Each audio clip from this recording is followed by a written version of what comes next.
All right, so today we are going to read the Butter Battle book by Dr. Seuss. On the last day of summer, 10 hours before fall, my grandfather took me out to the wall. For a while he stood silent. Then finally he said, with a very sad shake of his very old head, "As you know, on this side of the wall, we are Zooks. On the other far side of this wall live the Zooks." Then my grandfather said, "It's high time you know of that terribly horrible thing that Zooks do.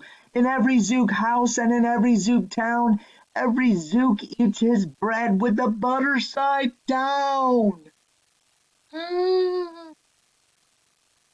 But we Ukes, as you know, when we breakfast or sup, spread our bread, Grandpa said, with the butter side up. That's the right honest way. Grandpa gritted his teeth. So you can trust a Zook who spreads bread underneath. Every Zook must be watched. You can't trust a Zook who spreads bread underneath. Every Zook must be watched. He has kinks in his soul. That's why, as a youth, I made watching my goal. Watching Zooks for the Zook watching Border Patrol. In those days, of course, the wall wasn't so high, and I could look any Zook square in the eye. If he dared to come close, I could give him a twitch with my tough, tufted, prickly snickberry switch. For a while that worked fine. All the Zooks stayed away, and our country was safe. Then one terrible day, a very rude Zook by the name of Van Itch snuck up and slingshotted my snickberry switch. With my broken off switch, with my head hung in shame, to the chief Ukaroo in great sorrow I came. But our leader just smiled, he said, "You're not to blame, and those Zooks will be sorry they started their scheme. We'll dress you right up in a fancier suit, and we'll give you fancier slingshot to shoot." And he ordered the boys back in the back room to figure how to build me some sort of triple sling jigger. With my triple sling jigger, I sure felt much bigger. I marched to the wall with great vim and great vigor, right up to Van Itch with my hand on the trigger. "I'll have no more nonsense," I said with a frown, "from Zooks who eat bread with the butter side down." Van Itch looked quite sickly. He ran off quite quickly. I'm unhappy to say he came back the next day in a splendid new suit with a big new machine, and he snarled as he said, looking frightfully mean, You may fling those hard rocks with your triple sling jigger, but I also have my hand on a trigger. My wonderful weapon, the jigger rock snatcher, will fling 'em right back just as quick as we catch 'em. We'll have no more nonsense. We'll take no more gup from you Ukes who eat bread with the butter side up. I have failed, I sobbed as I made my report to the chief Ukaroo in the headquarters fort. He just laughed. "You've done nothing of the sort. Our slingshots have failed. That was old-fashioned stuff. Slingshots, dear boy, are not modern enough. All we need is some newfangled kind of gun. My boys in the back room have already begun to think up a walloping whiz-digger one. My bright boys are thinking. They're on the right track. They'll think one up quick, and we'll send you right back." They thought up a great one. They certainly did. They thought up a gun called the Kickapoo Kid, which they loaded with powerful Pooladoo powder and ants' eggs and bees' legs and dried fried clam chowder.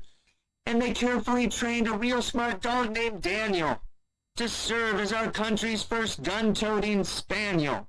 Then Daniel, the Kickapoo Spaniel, and I marched back toward the wall with our heads held up high, while everyone cheered and their cheers filled the sky. "Fight, fight, with the butter side up, do or die!"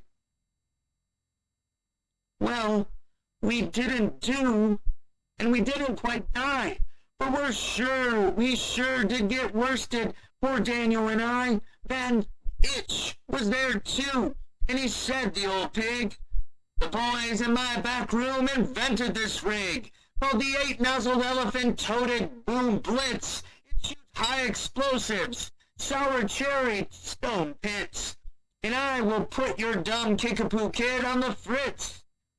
Poor Daniel and I were scared out of our wits. Once more by Van Itch I was bested and beat. Once again I limped home with the wall in defeat. I dragged and I sagged and my spirits were low, as low as I thought they would ever go, when I heard a boom-bah and a diddly-doo, and our butter-up band marched up over the hill.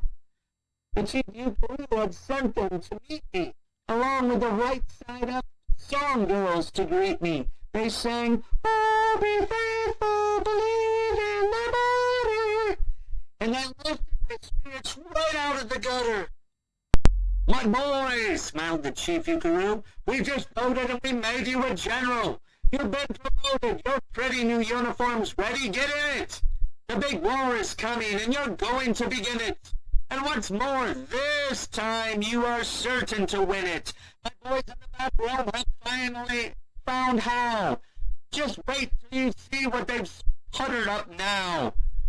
In their great new machine, you'll fly over the wall and clobber those butter down Zooks one and all."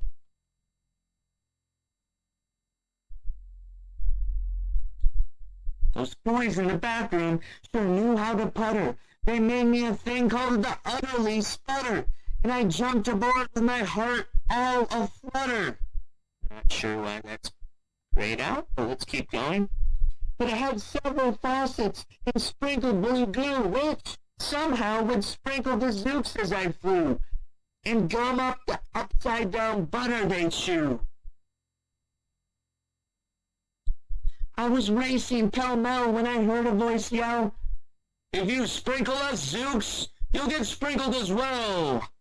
And Itch had a sputter exactly like mine, and he yelled, "My blue gooer is working just fine, and I'm here to say, if Ukes can goo Zooks, you'd better forget it, 'cause Zooks can goo Ukes." I flew right back home, and as you may have guessed, I was downright despondent, disturbed, and depressed. And I saw, just as soon as I stepped back on the land, so were all the girls of the butter-up band. The chief drum majorette, Ms. Yuki Ann Sue, said, "That was pretty sour flight that you flew, and the chief Yuckaroo has been looking for you." I raced to his office. The place was a sight. "Have no fears," said the chief. "Everything is all right.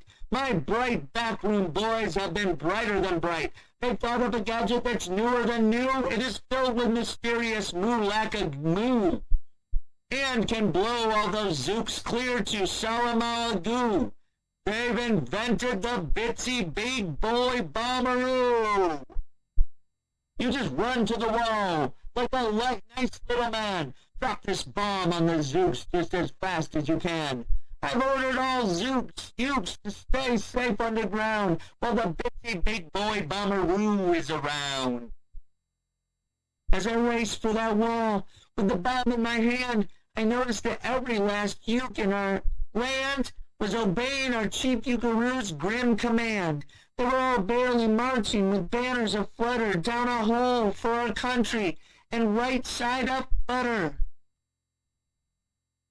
That's when Grandfather found me. He grabbed me. He said, "You should be down that hole, and you're up here instead. But perhaps this is all for the better somehow. You will see me make history right here and right now." Grandpa leapt up that wall with a lopulous leap, and he cleared his hoarse throat with a bopulous beep. He screamed, "Here's the end of that terrible town full of Zooks who eat bread with the butter side down." And at that very instant, we heard a clup, clup, of feet on the wall, and old Van Itch clopped up. The boys in his back room had made him one too, and his fist was another big boy bombaroo. "I'll blow you up," he yelled, "into pork and wee beans. I'll butter side up you to small smithereens." "Grandpa," I shouted, "be careful. Oh, gee, who's going to drop it? Will you or will he?" "Be patient," said Grandpa. "We'll see. We will see." All right. So, with this and Dr. Seuss, this book, the Butter Battle book, is pretty clearly an allegory, a story for the Cold War arms race. In allegories, there's definitely flexible, kind of fuzzy and hard. You can interpret different ways, but I've read kind of some different interpretations. And so Dr. Seuss, he may have intended for his book to be an allegory for the Cold War, but you can really think of this in terms of any arms race or war, or even like supercomputer race or space race, any sort of relationship that two groups are just based on technological advancement, trying to find the next best thing. So Grandpa and Van Itch, who are they representing? Well, Grandpa's probably meant to represent the United States military during the Cold War. Rather than bring in a lot of characters here, Dr. Seuss simplified it to one character, Grandpa. So what was Grandpa's strategy? His strategy was containment. So he never does more than just threaten to use his weapons when we talk about containment. So he was just putting up a tough front to keep the Zooks contained. His strategy, Grandpa's strategy, really matched the United States, which in the Cold War, they intended to hold the Soviet Union into like a restricted place, like geographically a region, and not expand out. Now, Van Itch, on the other hand, is kind of the counterpart to Grandpa. He's the other side. So he represents the Soviet Union's military and their command. So they're going against each other. The Chief Ugaroo probably represents the President of the United States. So whether that's throughout the Cold War, Roosevelt, Truman, Eisenhower, Kennedy, and especially Reagan at the end of the Cold War.